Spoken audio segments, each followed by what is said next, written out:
আপনার বিরক্ত লাগে না প্রতিদিন এসে দাঁড়ায় থাকতে? লাগে না তো, আমার তো এসব ন্যাকামি দেখলে এমনি মেজাজ খারাপ হয়ে যায়। তো আসেন কেন? কি করবো, 2 দিন পর পর ঝামেলা করে আর সারা রাত কান্নাকাটি করে, তখন তো আবার কিছু বলতেও পারি না, মায়া লাগে। শত হইলো ছোটবেলার বন্ধু। আসলেই পেইন লাগে। আরে তোরা প্রেম করবি কর, আমাদেরকে কেন জড়াইতে হবে? সেইটাই। আমার না এসব রিলেশনশিপ একদমই পছন্দ না। কেন? মানে এত রিলেশনশিপ করার কি দরকার? লাইফে একজন থাকবে, তাকেই বিয়ে করব। তো কবে করতেছো? আরে ধুর, ছেলেই তো পাই না।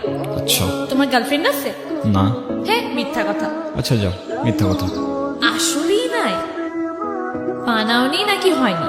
যেটা ভেবে খুশি থাকো, আজকাল কাউরে বিশ্বাস নাই ভাই। গার্লফ্রেন্ড বানাইলে আমার মতো ইনোসেন্ট কাউকেই বানায়, নাইলে কপালে দুঃখ আছে। মানে? চল। কেন আবার কি হলো? কিছু না, চল।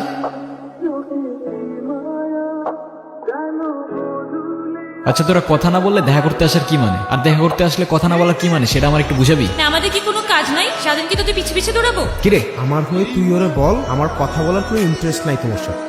আমার কথা বলার কোনো ইন্টারেস্ট নাই তোমার সাথে। আর ওরে বল, তোমার সাথে আমার কথা বলতে ঠেকা লাগছে। তোমার সাথে কথা বলতে আমার ঠেকা লাগছে? এখন কি? কি আর, ফাইনালি ওদের চ্যাপ্টারটা ক্লোজ। গল্প থেকেই গল্প চলুক, তবে উত্তর থেকে দক্ষিণ মেরু। এক চ্যাপ্টার গল্পের শেষ, আর এক চ্যাপ্টার গল্প শুরু।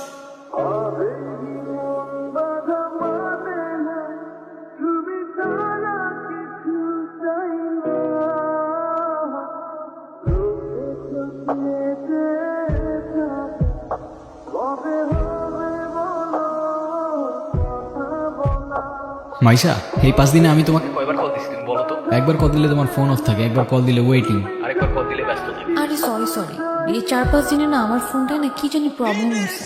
না আমি কোনো ফোন ধরতে পারছি, না আমি তোমাকে কিছু জানাতে পারছি। কালকে দেখা করতে পারবা? হ্যাঁ, দেখা করা যায়। আচ্ছা ঠিক আছে। ঠিক আছে। মাইশা, তুমি আমাকে নিয়ে সিরিয়াস তো, তাই না? দেখো, আমি সারাদিন সবকিছু ছেড়ে শুধু তোমার কথাই ভাবতে থাকি। মাইশা, আমার প্রথম বলো শেষ বলো সবটাই তুমি। তোমাকে ছাড়া অন্য কিছু ভাবতে পারি না আমি কখনো। আচ্ছা, কি করতে পারবা আমার জন্য শুনি? তুমি একবার বলেই দেখো না কি করতে হবে। আচ্ছা থাক, কিছুই করতে হবে না। এটা তোমার জন্য। সিরিয়াসলি? তোমার কি মাথা খারাপ হয়ে গেছে? তুমি জানতে গেছো কেন?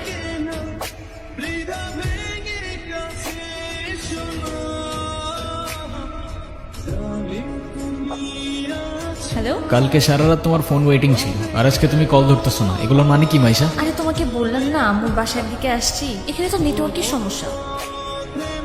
কোথায় এখন তুমি? আমি বাসায়, কোথায় থাকবো? তোমার আশেপাশে কেউ আছে? হ্যাঁ, আম্মু আছে।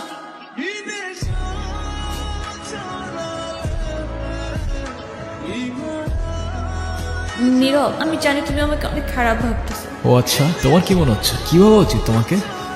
কথা বলো, এখন কথা বলতেছো না কেন? তোমার পাশে তো তোমার আম্মু না? কোথায় তোমার আম্মু? আন্টি কোথায় আপনি? এই, তুমি ওর সাথে এভাবে কথা বলতেছে কেন? এ ভাই, তুই কে রে ভাই? আমি ওর সাথে কথা বলতেছি। মাইশা, তুমি কিছু বলতেছো না কেন? মাইশা, তুমি চলো তো আমার সাথে। আমি বুঝতে পারছি ও তোমাকে ভুলভাল বুঝেছে, আর যাই হোক আমি তো তোমাকে চিনি। আমি কথা দিচ্ছি আমি সবকিছু ভুলে যাবো, তুমি আমার সাথে চলো। মাইশা, তোমাকে ডিসাইড করতে হবে তুমি কার সাথে যাবা, আমার সাথে নাকি তার সাথে, যে কোনো একটা।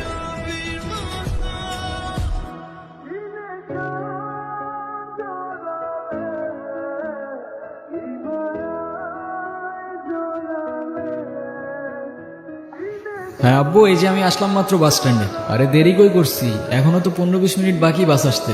আরে তোমরা টেনশন করো না তো, হ্যাঁ তোমার বলছে 30 মিনিট আগে এসে বাস দাঁড়ায় থাক। আমি বাস স্ট্যান্ডে, আমি জানি না। নীরব, তুমি এইখানে কোথাও যাচ্ছ নাকি? কোথায় যাব? আমার তো যাবার কোনো জায়গা নেই। তোমার এই অবস্থা কেন? সবকিছু ঠিকঠাক আছে তো? আমার কিছুই ঠিক নাই নীরব। ওই রনি আমার লাইফটা একদম শেষ করে দিছে। ও তো একটা অ্যাডিক্টেড ছিল, ও আমাকে ফিজিক্যালি মেন্টালি সবভাবে টর্চার করতো। তুমি কাউকে কিছু বলো নাই কেন? বলার সুযোগই পাইনি। ও তো আমাকে একটা ভুয়া কেসে ফাঁসাই দিছিল। ওর জন্য আমি আমার লাইফ, আমার ফ্যামিলি সব কিছু হারিয়েছি।